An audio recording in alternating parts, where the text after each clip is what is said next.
everybody, Mark Blumhardt here, founder and CEO of Boulder & Co. Creative Studio. And today's episode of Hustle and Grit, we're going to talk about something a little bit deep here, so hold on.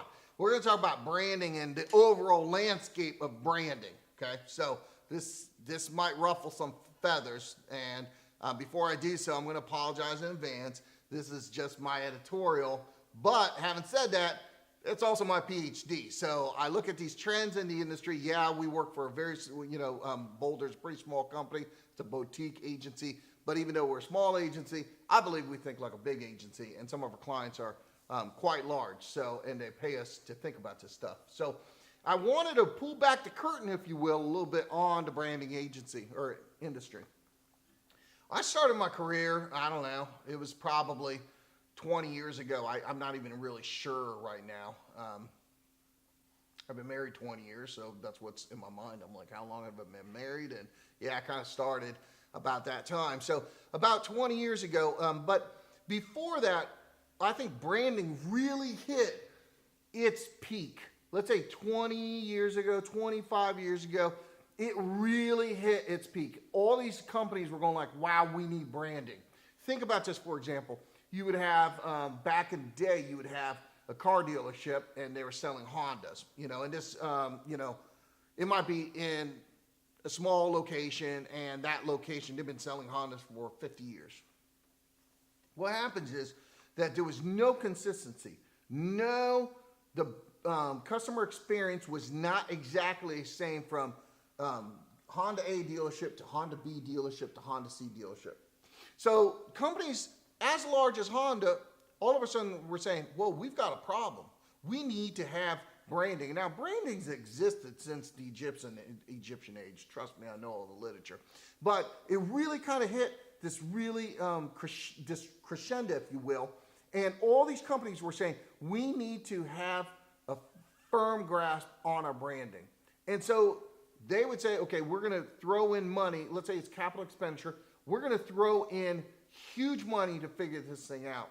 And that was really the birth and this fuel of these huge agencies that you see all over the world, and everybody was doing this, from Heineken to Budweiser to, Honda to Acura to all the banks, insurance companies. They were all doing that. And because they were all doing that, it was such a necessity, the investors were okay with that. So if they came and they said, okay, what are you spending your money on? They said, we're going to rebrand ourselves. They were okay with that. And it worked. For example, I was part of the rebranding of McDonald's maybe 15 years ago. And McDonald's they weren't in such a great position. They were in fast food, and they wanted to move a little bit more to the fast casual. And they wanted to make McDonald's, instead of these nasty yellow benches everybody sat on, they wanted to make it more of a meeting area that people kind of come to and conjugate. So there was a lot of strategy that went into it, and I was part of that at one point, with all the new McDonald's that you see all over the world.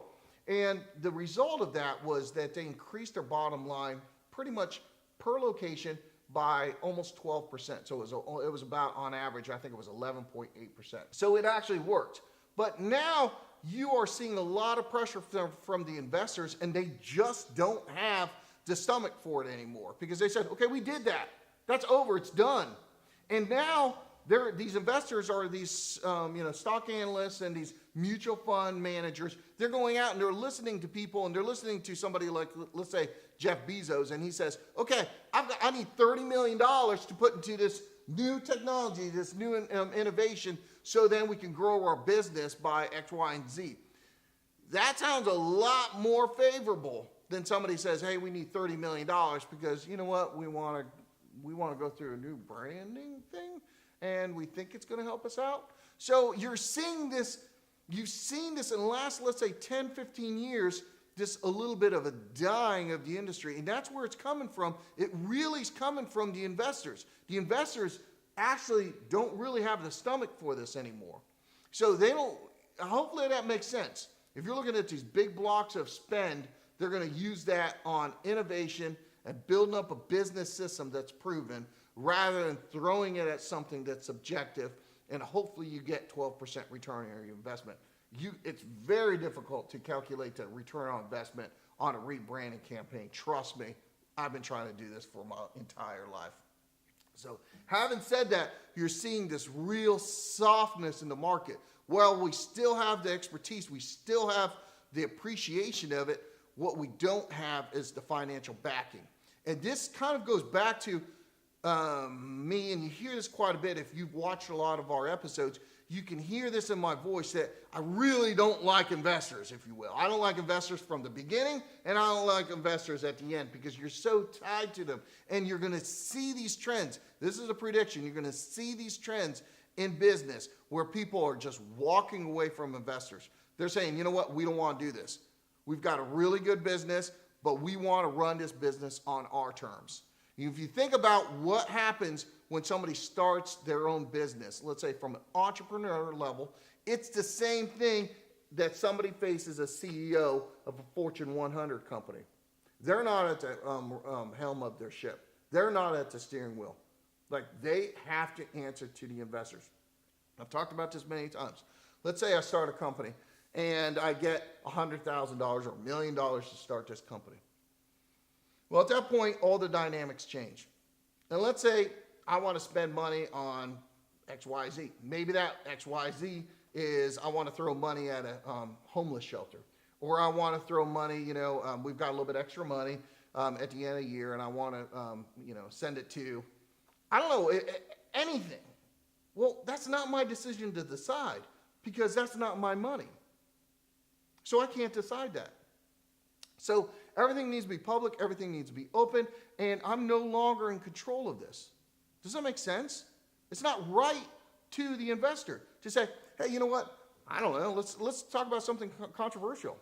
I was, we had a couple extra bucks here. We had $1 million extra, and our accountant told us if we got rid of this $1 million, then, we'd be in this tax bracket, blah, blah, blah. So what we did was we ran into this company that was helping, spread appreciation of guns and hunting, for example, with young people. So we gave them $1 million. Well, what if the investor hates guns? What if he's an anti-gun person? That's how fast it falls apart. And that's why I always say, think twice, think deeply, and consider yourself, think about this. Do you really want investors? And when we're talking about branding and overall, it's these investors that really determine this because they're looking for short returns. Folks, this is really, really important. They're looking for, let's say, 1, 2, 3, 4 years or something like that. They're looking for short returns. When I'm working on our business, our studio, I'm not thinking about short returns. Yeah, of course, I got to stay alive, next month to pay the bills. I'm not looking at our Boulder Creative Studio in 1 or 2 years. I'm looking at it in 10 years, in 20 years, in 30 years, building something that lasts, basically the test of time. And that's the difference. As a business owner, I have this long-term approach, and as the investors, quite often they're looking at something way quicker, way more narrow. So they're just these quick fixes. I don't do quick fixes in my business. I do very long fixes, something that has a process. Does that make sense? So you're really, really feeling this pressure from these investors going like, okay, our brand's not perfect. We get that, but we're not going to spend money on that. So there's going to be this opportunity for businesses to come up. They still need the branding. They still need the marketing. They still need all of that. And they still need to have the marketing dollars or the investor dollars that could go to Apple or could go to Amazon or could go to, Tesla. They still need that, right? So what we do, and I think this is what's going to happen, you're going to see a lot more of these companies that say, instead of doing these revolutionary brand changes, we're going to have evolutionary. And there's a difference, evolutionary versus revolutionary. America needed a revolutionary war. They needed to start all over again. They needed to come up with a new government. They needed to start from scratch. With us and so many other companies out there, yeah, we'll do revolutionary. We love doing revolutionary brands. But we understand, too, that there's a place and there's a time to have these evolutionary brand strategies. And so the whole landscape's going to change. You're always going to have some of these big players going in there and just do these huge projects and getting out. But it's going to be less and less. What you're really going to find are these huge projects, or these companies that come in at a partnership level and just sit there and work on that brand. Instead of asking for a huge chunk of money up front, it's going to be worked into the marketing budget. It's going to be worked into sales. And so that's actually my prediction where the industry is going. So a lot of these big powerhouses that you've seen are going to have a hard time staying alive, to be honest with you, because their source of income is coming from these investors that just don't have the appetite to throw money at a branding campaign that large anymore. It's just not going to happen. If you look at an investor, they're agnostic with their money. They don't care. So they might listen to a pitch, for example, and they might have like 5 or 6 people that they're thinking about. You really think that they're going to throw money, $30 million? Are they okay with that, with the rebranding? It's a very, very tough argument. Maybe they will, but it's a very, very tough argument. And that's what you're facing all over the place. Now you can be like, oh, this guy's crazy. He has no idea what he's talking about because we just worked on a campaign. It was a $300,000 campaign. That's, yeah. You're always going to have that. Don't get me wrong, but I'm talking about these trends, right? That's going to be more the exception than the rule. I'm talking about the rules here. So you're going to feel a lot more pressure. Now, that's the dark side of it. The light side of it, the ray of hope, is that I believe that we've really entered this low level and people have just kind of, now they're going like, okay, we do need branding. We need this. This is how we connect to our consumers. This is how we connect to our clients and customers. We absolutely need this. So it feels like hit this peak, we kind of slam down to rock bottom, and these companies, they understand they need it, but they're trying to figure out how to fund it. And you're feeling this, kind of wave come back, and they're like, okay, how do we do this? How do we do this? And I just think that these, if you're looking ahead, you're going to have to come up with a new business model. These huge giants that have been sitting fat and lazy, just coming up with big strategies, they're going to have a harder and harder time to prove their existence, and they're going to have a much harder time coming up with the return on investments that they've had, let's say 20 years ago.